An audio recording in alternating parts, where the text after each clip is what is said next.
Hi friends, welcome to Ramya Telugu bytes. ఈరోజు December 1, 2023 current affairs కొన్ని news paper clips అనేది చూసుకుందాం.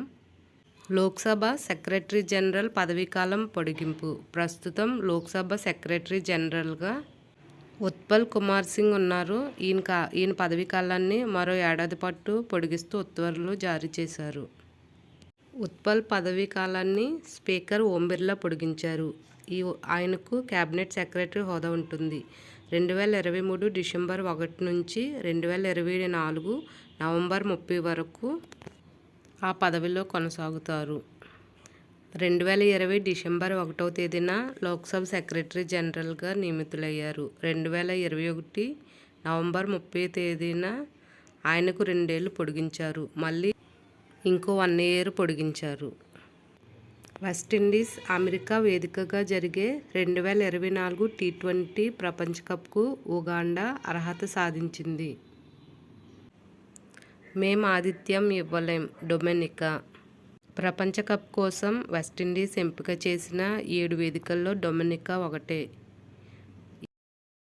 డొమినికా నిర్ణీత సమయంలో స్టేడియం నిర్మాణ పనులను పూర్తి చేసే పరిస్థితి లేకపోవడంతో వచ్చే ఏడాది జరిగే 2024 టీ20 ప్రపంచ కప్ తమకు కేటాయించిన మ్యాచ్లను ఆతిథ్యం ఇవ్వలేమని డొమినికా చెప్పింది.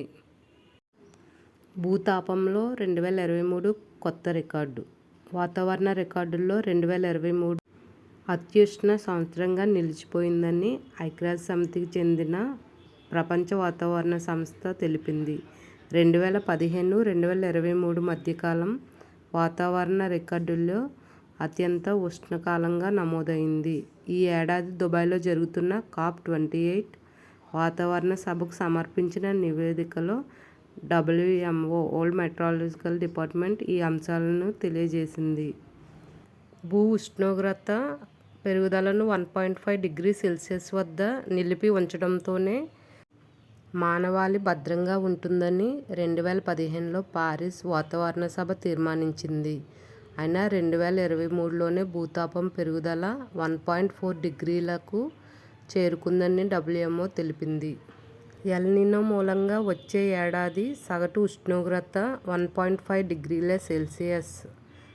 సెల్సియస్ను మించిపోవచ్చని WMO డైరెక్టర్ జనరల్ పీటర్ టాలస్ హెచ్చరించారు. భారత్ ఎగుమతుల జోరు.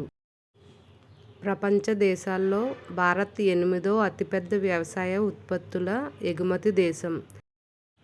రొయ్యల ఎగుమతుల్లో అమెరికా తరువాత చైనా 2వ అతిపెద్ద విపణి. 2021లో భారత్కు సంబంధించిన 99 సముద్ర ఆహార శుద్ధి పరిశ్రమలపై నాణ్యత పేరిట విధించిన ఆంక్షలను చైనా ఇటీవల తొలగించడంతో వీటి ఎగుమతులు పెరగవచ్చు.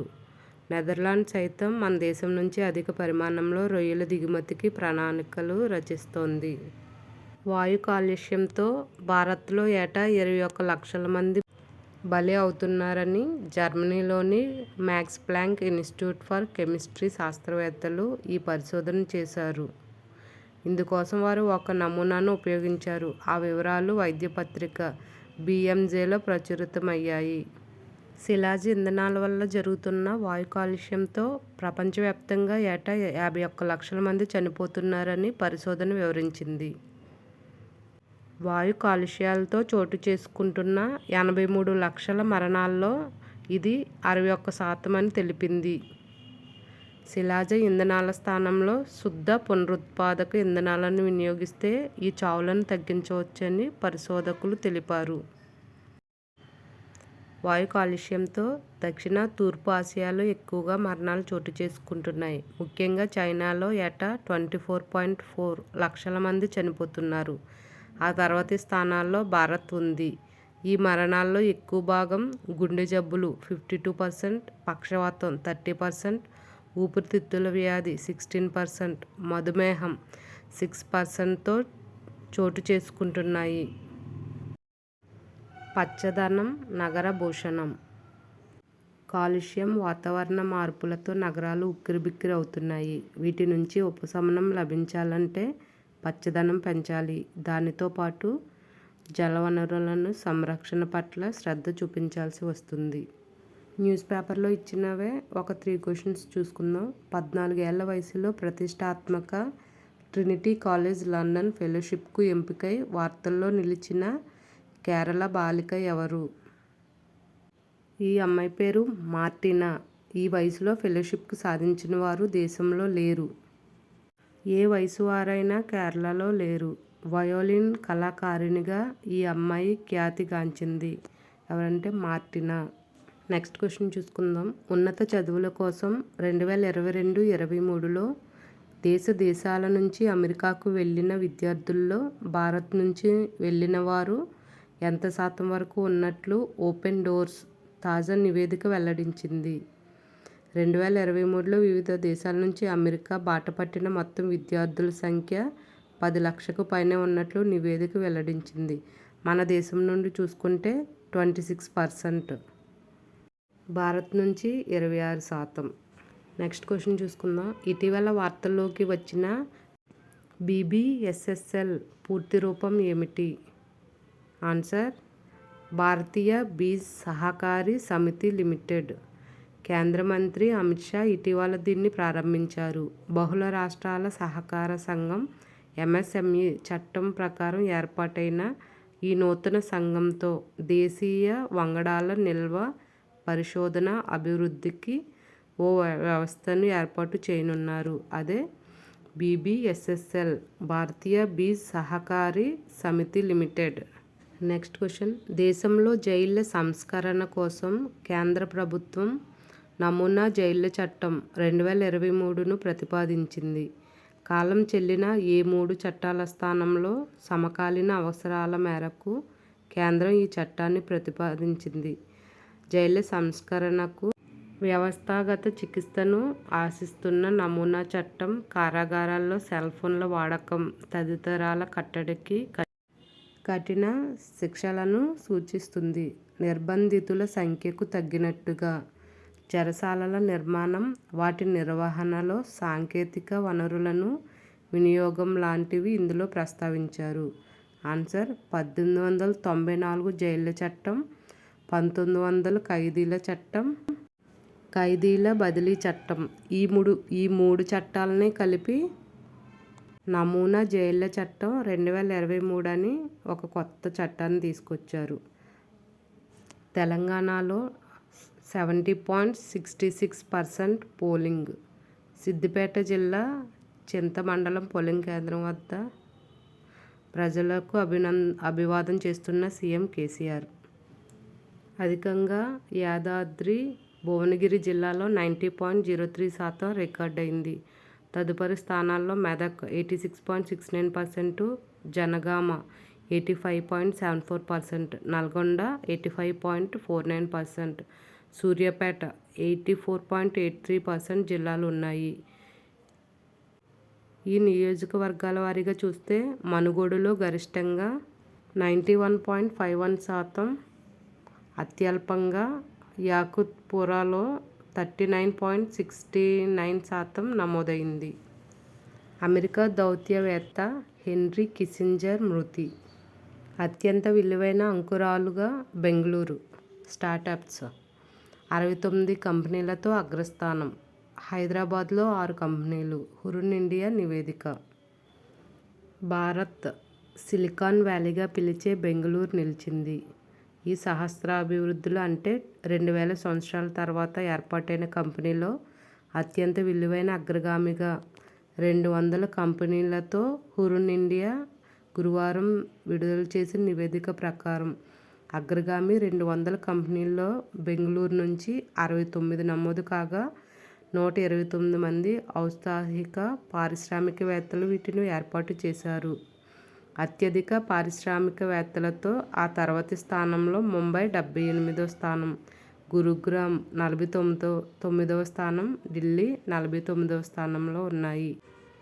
బెంగళూరు 69వ స్థానం, ముంబై 41, గురుగ్రామ్ 26, ఢిల్లీ 18, చెన్నై 11, పూణే 8, హైదరాబాద్ 6 కంపెనీలు. ఇవన్నీ అత్యంత విలువైన కంపెనీగా ఫస్ట్ ప్లేస్లో ఫ్లిప్కార్ట్ ఉంది. దీని వ్యవస్థాపకులు బిన్నీ బస్సల్, సచిన్ బస్సల్.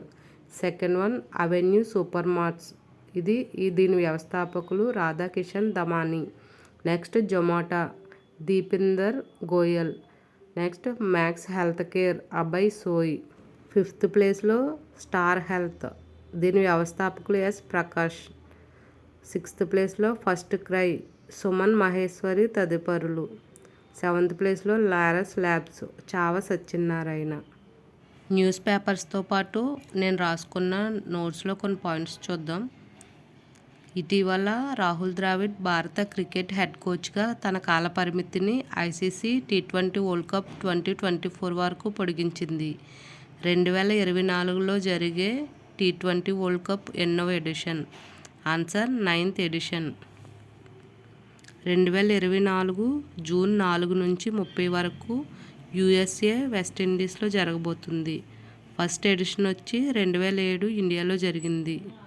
నెక్స్ట్ క్వశ్చన్, చంద్రశేఖర్ ఘోష్ ఇటీవల ఏ బ్యాంక్కి ఎండి అండ్ సిఇఓగా నియమితులయ్యారు? Answer Bandhan bank. Bandhan bank tagline ఆప్కా బ్యాంక్ సబ్కీ బాలా. దేశంలో 12 పబ్లిక్ సెక్టర్ బ్యాంక్స్ ఉన్నాయి. కొంతమంది పర్సన్స్ పోస్టులు చూసుకుందాం. హీరాలాల్ సమారియా, ఈవిడ chief information commissioner. RTI right to information act 2005 మొదటగా ఆమోదించిన రాష్ట్రం తమిళనాడు. సెకండ్ సమీయా వాజిద్, ఈవిడ WHO regional director. David Cameron, UK విదేశాంగ శాఖ కార్యదర్శి. మీకా ఫస్ట్ ఏఐ బేస్డ్ సిఇఓ. అనక్ క్రకటోవా అనేది ఇటీవల పేలిన అగ్నిపర్వతం. ఇది ఏ దేశంలో ఉంది? Answer Indonesia. ఇది మొదటిసారిగా 1927లో పేలింది. ఇండోనేషియా రాజధాని నుసంతారా. President Djoko Widodo. ప్రపంచంలోనే 2వ అతిపెద్ద హిందూ దేవాలయం న్యూజెర్సీలో ఓపెన్ చేశారు. అదే ప్రపంచంలోనే మొదటి అతిపెద్ద హిందూ దేవాలయం కంబోడియాలో ఉంది. జపాన్ నగోయాలో నెక్స్ట్ ఏషియన్ గేమ్స్ జరగనున్నాయి. అమా బ్యాంకింగ్ సేవలు ఏ రాష్ట్రంలో ప్రారంభించారు? Answer Odisha. Odisha CM Naveen Patnaik, governor Raghubar Das. T bridge Odisha. ఆసియా ఖండంలోనే అతిపెద్ద ఓపెన్ ఎయిర్ ట్రేడ్ ఫెయిర్ కటక్లో జరిగింది. ఒడిశా హైకోర్టు కటక్ ఇది 70 సంవత్సరాలు పూర్తి చేసుకుంది. ఇండియాలో 3 చోట్ల రాకెట్ లాంచింగ్ స్టేషన్స్ ఉన్నాయి. 1 ఒడిశా, 2 కేరళ, 3 ఏపీ. కర్ణాటక 24వ సీఎం సిద్ధరామయ్య. ఈ క్వశ్చన్ కంపల్సరీ గుర్తుపెట్టుకోండి, ఎందుకంటే మొన్ననే నేను ఇండియన్ నేవీ రాశాను. ఆ ఎగ్జామ్లో క్వశ్చన్ ఎలా అడిగాడంటే, తమిళనాడుకు ఎంకే స్టాలిన్ ముఖ్యమంత్రిగా పనిచేస్తున్నారు కదా, ఆయన తమిళనాడు రాష్ట్రానికి ఎన్నవ ముఖ్యమంత్రి అని క్వశ్చన్ అడిగాడు. ఆ ఒక్క క్వశ్చనే కాదు, దాంతోపాటు ఉత్తరాఖండ్ సీఎం పుష్కర్ సింగ్ ధామీ ఆయన మార్చి 2023న ఏ తారీఖున ప్రమాణ స్వీకారం చేశాడని అడిగాడు. అంటే ఇప్పుడు జరిగే కాంపిటేటివ్ ఎగ్జామ్స్లో క్వశ్చన్ ప్యాటర్న్ అనేది ఎలా ఉందో మీరే చూస్తారు కదా. మనకి మామూలుగా అయితే కర్ణాటక సీఎం ఎవరంటే సిద్ధరామయ్య అని అందరం చెప్తాం. తమిళనాడు సీఎం అంటే ఎంకే స్టాలిన్ అంటాం. ఉత్తరాఖండ్ సీఎం అంటే పుష్కర్ సింగ్ ధామీ అంటాం. కానీ ఎలా అడిగాడు? మంత్ ఇచ్చాడు, ఇయర్ ఇచ్చాడు, ఏ డేట్ని ప్రమాణ స్వీకారం చేశాడు అని అడిగాడు. నెక్స్ట్ అలాంటి క్వశ్చన్సే ఇప్పుడు రిపీట్ అవుతున్నాయి. దీన్ని బట్టి మనం కరెంట్ అఫైర్స్ అనేది ప్రతి పిన్ టు పిన్ బాగా చదువుకోవాలి. ఎందుకంటే నేను రాసిన ఎగ్జామ్స్లోనే నాకు అలాంటి క్వశ్చన్స్ అనేవి చాలా ఎదురైనాయి. World's largest railway platform Hubli Karnataka. ఆసియాలో అతిపెద్ద helicopter manufacturing unit Tumakuru Karnataka. Next question చూద్దాం. విదేశీ విశ్వవిద్యాలయాలు భారతదేశంలో క్యాంపస్లు ఏర్పాటు చేసుకోవడానికి ఎవరు నియమ నిబంధనలు ఇటీవల ఇచ్చారు? UGC universal grant commissions. UGC చైర్మన్గా ఎం జగదీష్ కుమార్ ఉన్నారు. ఈ యూజీసీ అనేది 1953లో ఏర్పాటయింది. 1956 నుంచి చట్టబద్ధత వచ్చింది. ఆస్ట్రేలియాకు చెందిన డైకిన్ యూనివర్సిటీ గుజరాత్లో ఏర్పాటు చేశారు. గోల్డ్ ఫిష్ని తమ రాష్ట్ర చేపగా ప్రకటించిన రాష్ట్రం. ఆన్సర్ గుజరాత్. మన ఏపీ ఫిష్ అయితే ముర్రేల్. Next question. క్రింది వానిలో ఏ సంస్థకి ఇటీవల ప్రతిష్టాత్మక చేంజ్ మేకర్ అవార్డు లభించింది? Answer RBI. RBI governor present Shaktikanta Das ఉన్నారు. ఈయన ఆర్బీఐకి 25వ గవర్నర్. ఈ శక్తికాంత్ దాస్ గారికి governor of the year award వచ్చింది. Thank you for watching. Please like, share, subscribe my channel. ఒకవేళ ఏమైనా మిస్టేక్స్ చేస్తే కామెంట్స్లో కామెంట్ చేయండి. Thank you.